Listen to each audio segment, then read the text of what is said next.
¿Los servicios de videojuegos por suscripción hacen daño a la industria? Esta polémica ha cobrado fuerza en los últimos meses, en particular con los comentarios de diversos desarrolladores que han considerado que Game Pass y servicios similares son nocivos para los creadores de videojuegos. Por ejemplo, el último comentario importante al respecto fue el de Rafael Colantonio, fundador de Arkane Studios, quien argumentó que Game Pass de Xbox ha generado inestabilidad en la industria y que es parcialmente responsable de los 9,000 despidos que sacudieron a Microsoft este mes. Otra voz con opiniones similares en tiempos recientes es la de Alex Hutchinson, del estudio Raccoon Logic, quien aseguró que Game Pass devalúa los videojuegos y daña la industria, pero ¿es cierto? Veamos más de cerca estas afirmaciones. Revisemos estas declaraciones en orden cronológico. La primera es la de Alex, quien en una entrevista con el medio Gamer Social Club discutió acerca de su reciente título Revenge of the Savage Planet, así como su desempeño en ventas reales y en servicios de suscripción.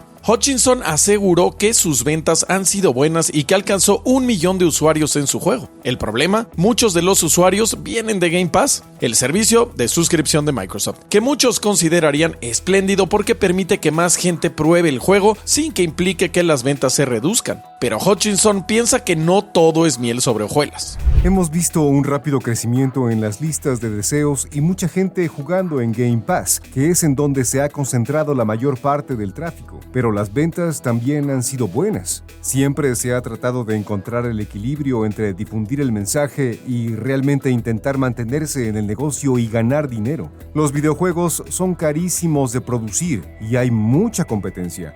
Personalmente, creo que toda la industria debería acordar permitir que los juegos solo se publiquen en servicios de suscripción un año después de su lanzamiento. Necesitamos imitar el antiguo modelo cinematográfico. Primero en cines, luego en DVD y luego en televisión o streaming. Si la estructura actual continúa, pronto resultará muy perjudicial para cualquier juego que no sea propiedad de un distribuidor. La esperanza al poner tus juegos en Game Pass era que la exposición llevara a quienes adquirieron el juego como parte de su suscripción a comprar al menos el pequeño paquete adicional o a animar a un amigo a comprarlo en otra plataforma para jugar juntos, pero no lo hemos visto, o al menos no todavía. Lo que hemos visto es que el contenido se ha devaluado y que la gente está menos dispuesta a pagar por las cosas, lo que a largo plazo probablemente significará que se crearán menos juegos y que muchos más estudios cerrarán.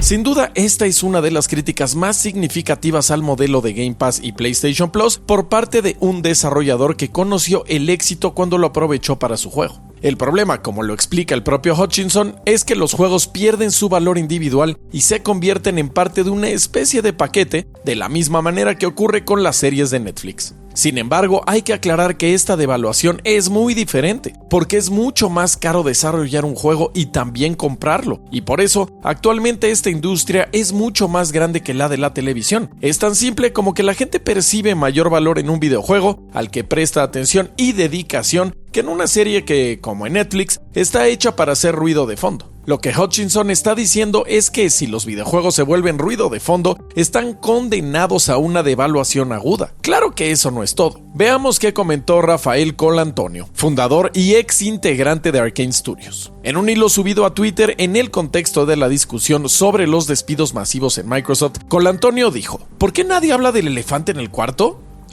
Game Pass. Un tuitero le dijo que la verdadera culpa de la crisis de Microsoft no es Game Pass, sino la inteligencia artificial. Y Colantonio replicó con este tuit más explícito, radical y un poco más agresivo que las declaraciones de Hutchinson.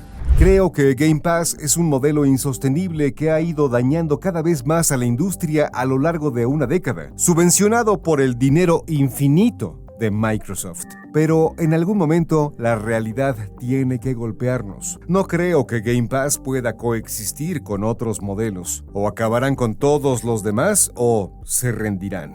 ¿Será cierto? ¿Será que Game Pass o PlayStation Plus eventualmente sustituirán a todos los modelos? No no estamos tan seguros. La realidad es que, aunque el modelo de Netflix ha devaluado aún más la televisión, los boomers que crecimos con la televisión abierta y luego por cable, sabemos que, en efecto, hubo un tiempo en el que la gente pagaba una suscripción para tener acceso a 1000 canales, pero no prestaba atención a nada salvo a 2 o 3 programas. Netflix es una condición natural de estos hábitos. Yo todavía recuerdo a la tele como un ruido de fondo, pero los videojuegos son diferentes. Siempre tenías que ponerles atención. Yo compararía Game Pass con una especie de arcade donde puedes probar un juego sin tener que comprarlo. Un modelo que existió y existe hasta la actualidad, como lo puede comprobar cualquiera que vaya a un centro comercial. Por lo tanto, cabe preguntarse, ¿es tan malo Game Pass o PlayStation Plus? Aunque solemos ponernos del lado de los desarrolladores, en este caso creo que la visión de Hutchinson, y en particular la de Colantonio, es muy reduccionista. La verdad es que la gente que va a comprar tu juego completo lo va a comprar, la que no, lo va a probar sin pagarlo, pero lo va a conocer y podría hablarle de él a sus amigos. Y si esta opción no existiera de manera legal, lo piratearía. Por supuesto, existe el peligro de que este modelo se convierta en el único, en particular si los ejecutivos de Microsoft y Sony se salen con la suya e imponen el juego en la nube como la única opción. La verdad es que, por lo menos en este momento, las limitaciones de hardware imponen al gaming de consola y de PC como única opción, toda vez que la capacidad de procesamiento y streaming impiden la existencia de una experiencia remota que se compare con el uso de tu equipo en tu casa. Por lo tanto, mi opinión es que Game Pass y PlayStation Plus no dañan al gaming, no de una manera catastrófica.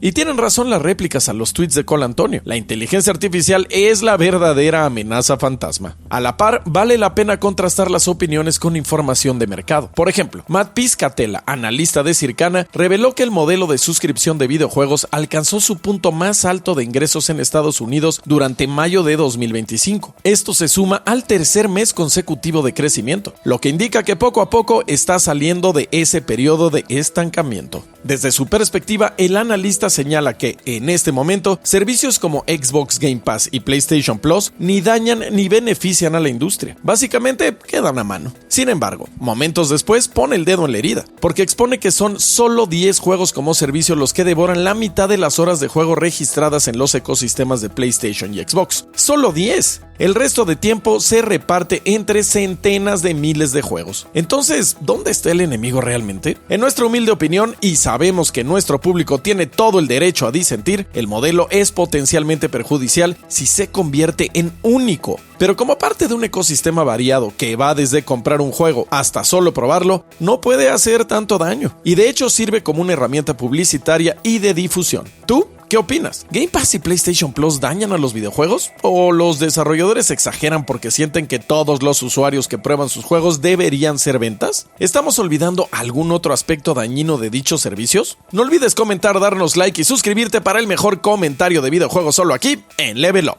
¡Nos vemos!